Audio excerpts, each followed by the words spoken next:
Good morning to all of you. एग्जामेट के online platform पर आप सभी का फिर से एक बार हार्दिक स्वागत है, हार्दिक अभिनंदन है। आज हम लोग 11th क्लास की फिजिकल केमिस्ट्री की यूनिट स्टार्ट करने जा रहे हैं और यूनिट का नेम है इक्विलिब्रियम।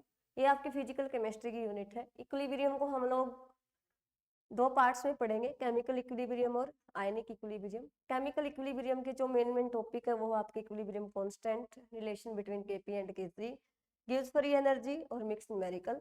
आयनिक इक्विलिब्रियम के जो इंपॉर्टेंट टॉपिक है वो है pH, Ostwald dilution law, buffer solution, Ksp, sparingly soluble salt और एसिड एंड बेस, और इसके फिर मिक्स न्यूमेरिकल करेंगे पूरी यूनिट के, जो आपके प्रीवियस ईयर क्वेश्चंस पूछे जा चुके हैं नेट और आईआईटी मेन के अंदर। चलो शुरुआत करते हैं यूनिट की। यूनिट की शुरुआत की हमने केमिकल इक्विलिब्रियम टॉपिक की के साथ, और केमिकल इक्विलिब्रियम में हमें ये पढ़ना है कि जो इलेक्ट्रोलाइट्स होती हैं, इलेक्ट्रोलाइट मीन ऐसे सब्सटेंस जो कि डिसोसिएट होते हैं आयंस के अंदर।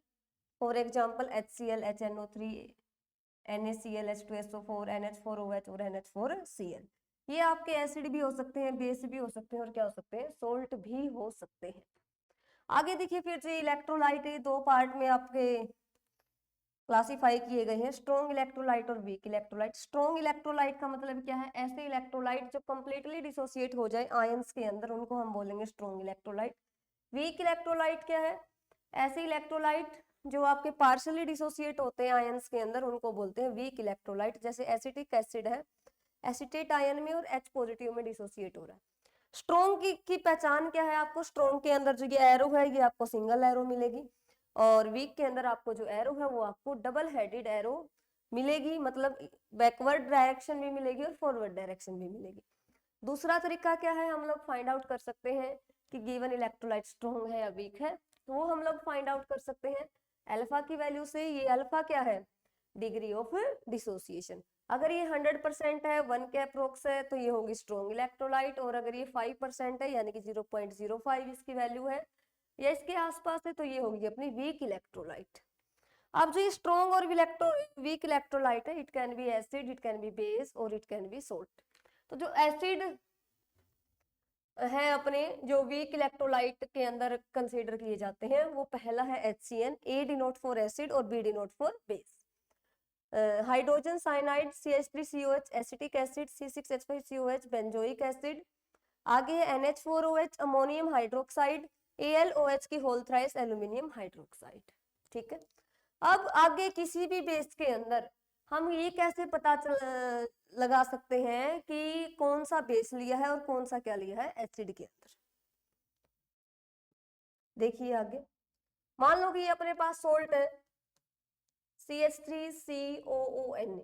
सबसे पहले तो इसका नाम ही पता होना चाहिए, इसका नाम है सोडियम एसीटेट। ये अपना सोल्ट है। अब ये सोल्ट किससे बन के मिलते हैं, एसिड और बेस से। ये फाइंड आउट करना है कि इसके अंदर कौन तो एसिड और कौन बेस है, तो इसको दो पार्ट में डिवाइड कर लो। ऑक्सीजन ज्यादा इलेक्ट्रोनेगेटिव है, नेगेटिव चार्ज, मेटल के ऊपर आता है पॉजिटिव चार्ज। जिसके साथ नेगेटिव चार्ज है उसमें H+ ऐड कर दो, और जिसमें ऊपर पॉजिटिव चार्ज है उसमें ऐड कर दो OH नेगेटिव। तो ये क्या बन गया, CH3COOH, और ये क्या बन गया, NaOH। एसिटिक एसिड क्या है, वीक एसिड। NaOH क्या है, स्ट्रॉन्ग बेस। ठीक है। तो सोडियम एसीटेट के अंदर एसिड कौन सा है, एसिटिक एसिड। बेस कौन सा है, सोडियम हाइड्रोक्साइड, सोडियम हाइड्रोक्साइड। ठीक है। ओवरऑल अगर इसका नेचर पूछे, इस सोल्ट का नेचर पूछे कि ओवरऑल इसका नेचर कैसा होगा, तो स्ट्रॉन्ग कौन है, बेस, तो इसका नेचर कैसा होगा, बेसिक नेचर। ऐसे ही दूसरा एग्जांपल लेके चलते हैं। देखिए, दूसरा एग्जांपल मान लो हमने ले लिया अमोनियम क्लोराइड। सबसे पहले तो इसका नेम ही लिख लो, अमोनियम क्लोराइड। इसको भी ऐसे ही पॉजिटिव नेगेटिव आयंस में डिसोसिएट करो। हेलोजन ज्यादा इलेक्ट्रोनेगेटिव है, नेगेटिव चार्ज, NH4 पॉजिटिव। जो पॉजिटिव चार्ज है उसके अंदर ऐड कीजिए OH नेगेटिव, और जो नेगेटिव पार्ट है उसके अंदर ऐड कीजिए H पॉजिटिव। तो ये क्या बन गया? HCl। ये क्या बन गया? NH4OH। ये क्या है? Hydrochloric acid. Hydrochloric acid. और ये क्या है? Ammonium hydroxide.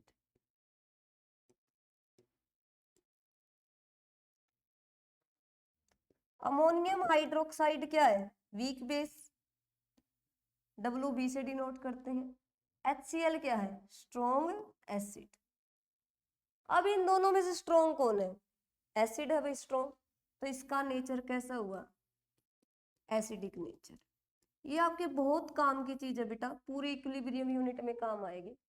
अगर आपको एसिड के और बेस के नाम ही नहीं पता है तो आप इक्विलिब्रियम यूनिट को नहीं कर सकते, क्योंकि इस यूनिट में आपको एसिड के, बेस के, सोल्ट के, कौन सा सोल्ट किस किस एसिड से मिलके बना है, कौन से बेस से मिलके बना है, ये सब बातें पता होंगी, तो ये यूनिट आपको अच्छे से समझ में आ जाएगी, वरना अच्छे से समझ में नहीं आएगी। तो सबसे पहले आप weak acid, weak base, salt, salt किस एसिड से मिलके बना है, किस बेस से मिलके बना है, जिससे मिलके बना वो वीक है, वो स्ट्रॉन्ग है, उस सोल्ट का नेचर क्या होगा, इन सब बातों के बारे में आपको पता होना चाहिए।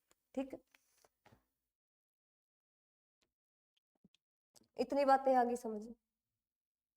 अब हम लोग कंडीशन देखते हैं कि जो ये केमिकल इक्विलिब्रियम है,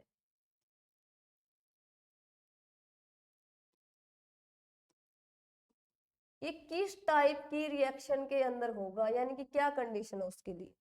इलेक्ट्रोलाइट पढ़ ली, स्ट्रॉन्ग पढ़ ली, वीक पढ़ ली। वीक के अंदर जो डबल एरो दिख रही थी वही डिनोट कर रही थी इक्विलिब्रियम को, यानी कि जो ये इक्विलिब्रियम है वहीं पर होगा जहां आपको ये वाली दो, एक फॉरवर्ड डायरेक्शन और एक बैकवर्ड डायरेक्शन में अगर आपको रिएक्शन दिख रही है तभी इक्विलिब्रियम होगा। ये नेसेसरी कंडीशन है फॉर द इक्विलिब्रियम। आ गई इतनी बातें समझ में? अब मान लो ये रिएक्टेंट है और ये क्या है? प्रोडक्ट। अब रिएक्शन की डायरेक्शन फॉरवर्ड भी है, रिएक्शन की डायरेक्शन बैकवर्ड भी है।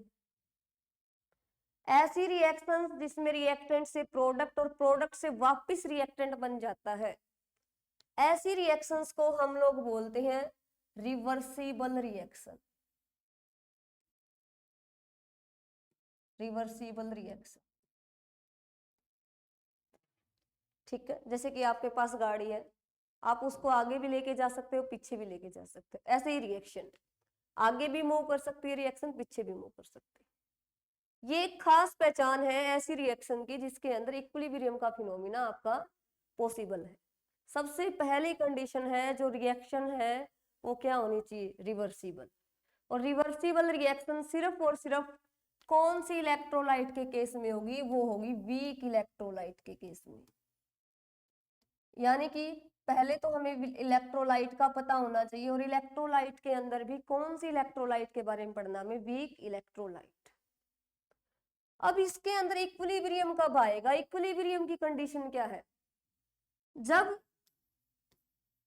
रेट ऑफ फॉरवर्ड डायरेक्शन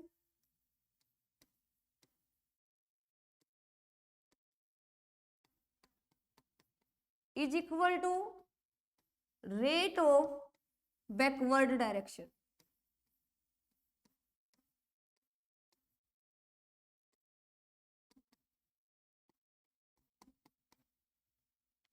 जब फॉरवर्ड डायरेक्शन का रेट बैकवर्ड डायरेक्शन के इक्वल हो जाए, उस पॉइंट को बोलेंगे हम कि इस रिएक्शन के अंदर इक्विलिब्रियम, आपका इक्विलिब्रियम पॉइंट आ चुका है। कब? जब rate of forward direction is equal to rate of backward reaction. पहली कंडीशन तो यही होगी। दूसरी कंडीशन, जो केमिकल इक्विलिब्रियम है, यानी कि जो इक्विलिब्रियम का फिनोमिना है, it can be study only closed container.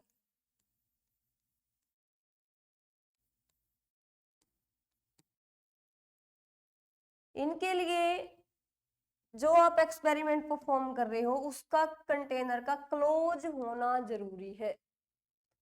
तीसरी बात, इतना ही रिएक्टेंट से प्रोडक्ट बन रहा है, उतना ही प्रोडक्ट से वापस क्या बन रहा है, रिएक्टेंट। तो जितनी अमाउंट रिएक्टेंट की है उतनी अमाउंट किसकी होगी, प्रोडक्ट की होगी। यानी कि हमें लगेगा कि ये तो चेंज ही नहीं हो रही, और जो चीज चेंज नहीं होती अपन उसको बोल देते हैं स्टैटिक्स, लेकिन ये नहीं है। Equilibrium is dynamic in nature. Equilibrium is dynamic in nature. ये प्रोसेस चल रही है, लेकिन हमें ये लग रहा है कि ये प्रोसेस बिल्कुल रुक गई है। स्टार्टिंग में इक्विलिब्रियम नहीं आता किसी भी रिएक्शन में। स्टार्टिंग में हमने रिएक्टेंट लिया, उससे प्रोडक्ट बनना स्टार्ट होगा, ठीक है। प्रोडक्ट से वापस फिर क्या बनना स्टार्ट होगा, रिएक्टेंट बनना स्टार्ट होगा। और जब इन दोनों कामों की रेट बराबर हो जाए, यानी कि जितना रिएक्टेंट से प्रोडक्ट बन रहा उतना वापस प्रोडक्ट से क्या बने, रिएक्टेंट बने, उस कंडीशन को बोलते हैं हम लोग इक्विलिब्रियम। जैसे कि rate of forward direction is equal to rate of backward direction, ठीक है। अब जो ये केमिकल इक्विलिब्रियम है, ये दो टाइप की रिएक्शन में फर्दर देखने को मिलता है based on the state of reactant and product. यानी कि रिएक्टेंट और प्रोडक्ट की स्टेट क्या है। अगर रिएक्टेंट और प्रोडक्ट की सेम स्टेट है, रिएक्टेंट एंड प्रोडक्ट स्टेट सभी की सेम है, तो उसको हम लोग बोलेंगे होमोजीनियस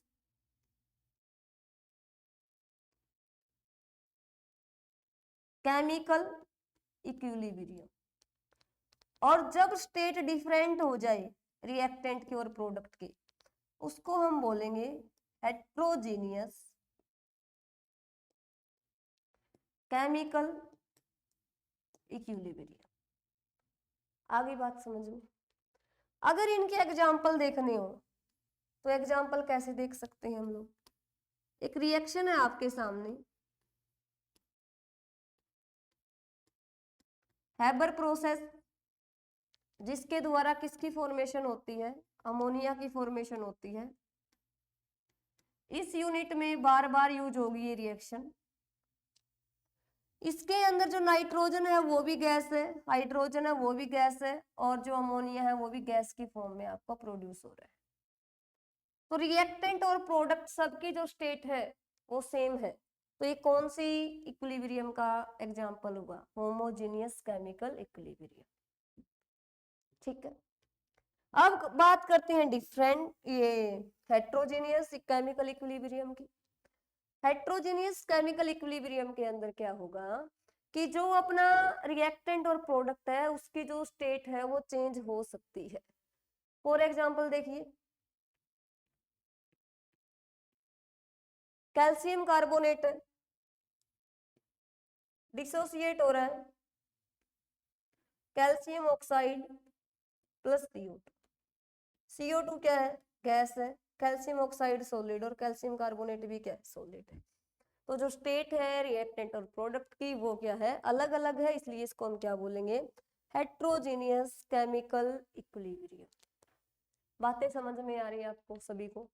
यानी कि केमिकल इक्विलिब्रियम स्टार्टिंग की है हमने, इक्विलिब्रियम की कंडीशन ही ये है कि इलेक्ट्रोलाइट कैसी होनी चाहिए, वीक, रिएक्शन कैसी होनी चाहिए, रिवर्सिबल रिएक्शन होनी चाहिए, रेट ऑफ फॉरवर्ड डायरेक्शन किसके इक्वल होने चाहिए, रेट ऑफ बैकवर्ड डायरेक्शन के, कंटेनर कैसा होना चाहिए, क्लोज्ड, कैसी प्रोसेस है इक्विलिब्रियम नेचर के अंदर, डायनेमिक प्रोसेस है, कितने टाइप की हो सकती है स्टेट के बेस पर, तो हेट्रोजीनियस और होमोजीनियस। आगे इतनी बात समझ में।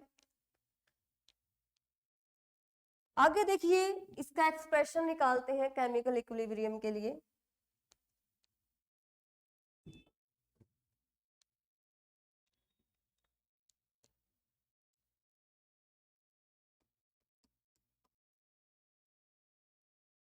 ये कोई जर्नल रिएक्शन लिख ली हमने जिसमें कैपिटल ए बी अपने रिएक्टेंट है, सी और डी क्या है, प्रोडक्ट है। स्मॉल ए, स्मॉल बी, स्मॉल सी और स्मॉल डी ये अपने स्टिक्योमेट्रिक कोफिशिएंट है। इसमें हमने रेट ऑफ फॉरवर्ड डायरेक्शन लिखनी है। तो रेट कैसे निकालते हैं वो देखिए, rate is equal to rate constant के, फॉरवर्ड की निकाल रहे हैं तो फॉरवर्ड इनटू में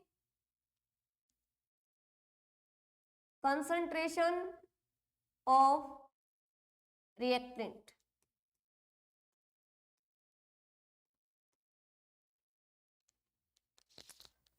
स्टोइकियोमेट्रिक कोफिशिएंट क्या है, ए का स्मॉल ए है और बी का क्या है, स्मॉल बी।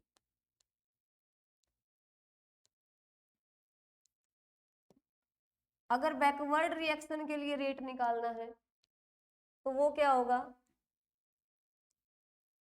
कि मान लेते हैं इसका फॉरवर्ड का के एफ है और इसका क्या है, के बी है, रेट कांस्टेंट सी की पावर स्मॉल सी और डी की पावर स्मॉल डी। इसको हम लोग लॉ ऑफ मास एक्शन भी बोल सकते हैं।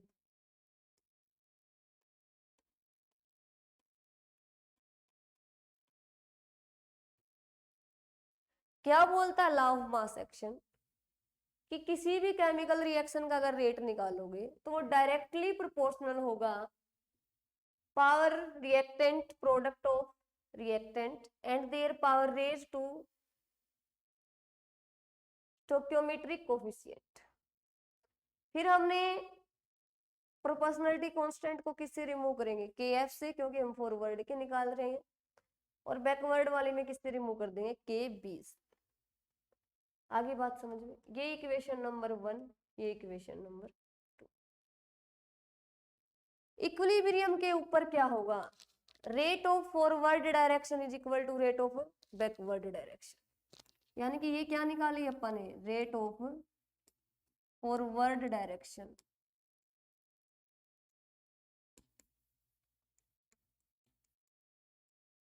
और ये क्या है, रेट ऑफ बैकवर्ड डायरेक्शन।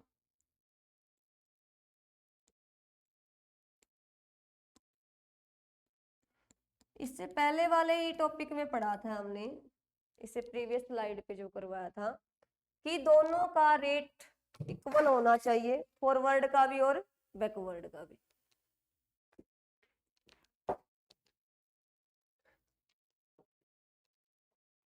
तो रख दो इनको equal, rate of forward reaction is equal to rate of backward reaction.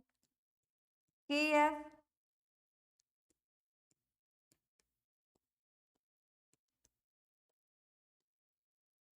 Is equal to K B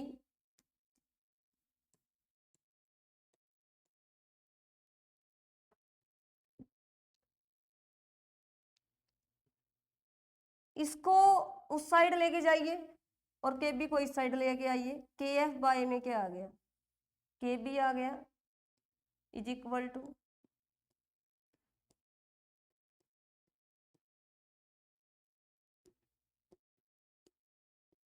square bracket denote the term concentration. यानी कि जो स्क्वायर ब्रैकेट है वो किसको डिनोट कर रहे हैं, कंसंट्रेशन को। Concentration of reactant A, concentration of reactant B. अब आगे देखिए, के एफ बाय के बी को यहां पर एक अलग नाम दे दिया गया, that is equilibrium constant, K E Q, equilibrium constant.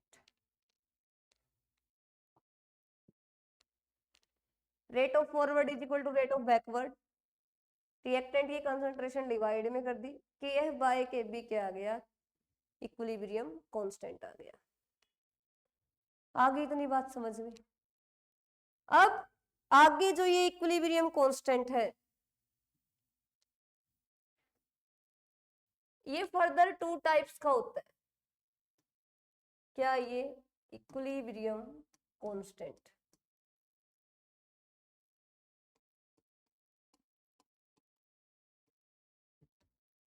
कौन सी 2 टाइप का? केसी और केपी। जो केसी है, equilibrium constant at equilibrium concentration, यानी कि इसके अंदर हम लोग कंसंट्रेशन का यूज करेंगे। और केपी का मतलब है equilibrium constant at equilibrium pressure, यानी कि जब प्रेशर की फॉर्म में डाटा गिवन होगा वहां से हम लोग केपी फाइंड आउट करेंगे, जब कंसंट्रेशन की फॉर्म में डाटा गिवन होगा तो हम क्या फाइंड आउट करेंगे? केसी करेंगे। दूसरी स्पेशल बात, जो केपी है वो फाइंड आउट किया जाता है ओनली फॉर गैसेस, यानी कि मान लो कोई भी केमिकल रिएक्शन है और उसके अंदर रिएक्टेंट और प्रोडक्ट गैसियस फॉर्म के अंदर है और उनका प्रेशर गिवन है, तो वहां से हम लोग केपी की वैल्यू फाइंड आउट करेंगे। अगर कंसंट्रेशन गिवन है तो हम किसकी वैल्यू फाइंड आउट करेंगे? केसी की वैल्यू फाइंड आउट करेंगे। ये बहुत ही अच्छा टॉपिक है आपका, relation between KC and KP. इसके लिए केमिकल रिएक्शन का पता होना चाहिए, number of moles of gases का पता होना चाहिए, फिर ही हम लोग इस कंसेप्ट को आगे कर सकते हैं। कल हम डिराइव करेंगे relation between KC and KP, कि केसी और केपी के बीच में रिलेशन क्या होता है। डेरिवेशन के बाद जो रिलेशन आएगा वो आएगा KP is equal to KC R T की पावर डेल्टा एन जी। ठीक है, कल देखेंगे बेटा ये जो डेरिवेशन है वो कैसे हम लोग डिराइव कर सकते हैं। आज के लिए इतना ही। ठीक है, एक बार देख लो हमने क्या क्या पढ़ा है आज, फटाफट स्क्रीनशॉट लेना चाहो वो ले लो।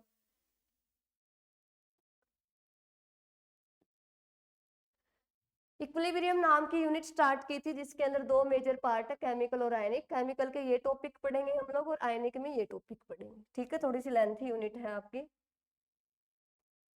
फिर इक्विलिब्रियम के लिए जो कंडीशन है वो इलेक्ट्रोलाइट होनी चाहिए, यानी कि ऐसा सब्सटेंस जो आयंस के अंदर डिसोसिएट हो। एग्जाम्पल बहुत सारे थे लेकिन इनमें से भी हमें इक्विलिब्रियम किसके अंदर पढ़ना है? सिर्फ और सिर्फ वीक के अंदर। रीजन क्या है? क्योंकि स्ट्रॉन्ग इलेक्ट्रोलाइट है वो कंप्लीटली डिसोसिएट हो जाते हैं, वीक इलेक्ट्रोलाइट वो पार्शियली डिसोसिएट होते हैं। ठीक है, एग्जाम्पल हम लोगों ने एसिड के और बेस के लिए थे। फिर नेक्स्ट यूनिट में हमने बताया कि जब आपको कोई सोल्ट गिवन है तो ये पता लगाना हो कि जो सोल्ट बना है कौन से एसिड से बना है, कौन से बेस से बना है और इसका नेचर कैसा है, वो हम लोग फाइंड आउट कर सकते हैं यहां से।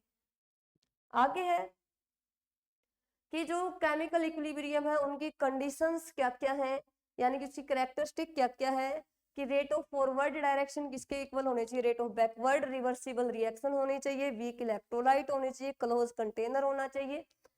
इक्विलिब्रियम क्या है नेचर के अंदर? डायनेमिक है और स्टेट के बेस पर 2 टाइप का है, हेट्रोजीनियस और होमोजीनियस। इससे आगे देखिए, इससे आगे है लॉ ऑफ मास एक्शन का यूज करते हुए हम लोगों ने रेट ऑफ फॉरवर्ड डायरेक्शन निकाली और रेट ऑफ बैकवर्ड डायरेक्शन निकाली। और इक्विलिब्रियम पे दोनों क्या होंगे? इक्वल होंगी। इसकी कंसंट्रेशन को यहाँ लेके क्या कर दिया? डिवाइड कर दिया, तो रेशियो आ गया के एफ बाय में के बी। दोनों के दोनों आपके कांस्टेंट है, इसलिए एक नया नाम दे दिया इक्विलिब्रियम कांस्टेंट। आगे देखिए, जो इक्विलिब्रियम कांस्टेंट है वो 2 टाइप का है, केसी और केपी, और डिपेंड करता है कि कंसंट्रेशन के ऊपर निकाल रहे हो या पार्शियल प्रेशर के ऊपर निकाल रहे हो, और दोनों के बीच में ये आपका रिलेशन है। ठीक है, जो कि हम लोग कल डिराइव करेंगे। पढ़ते रहिए, हंसते रहिए, मुस्कुराते रहिए। जय हिंद, जय भारत।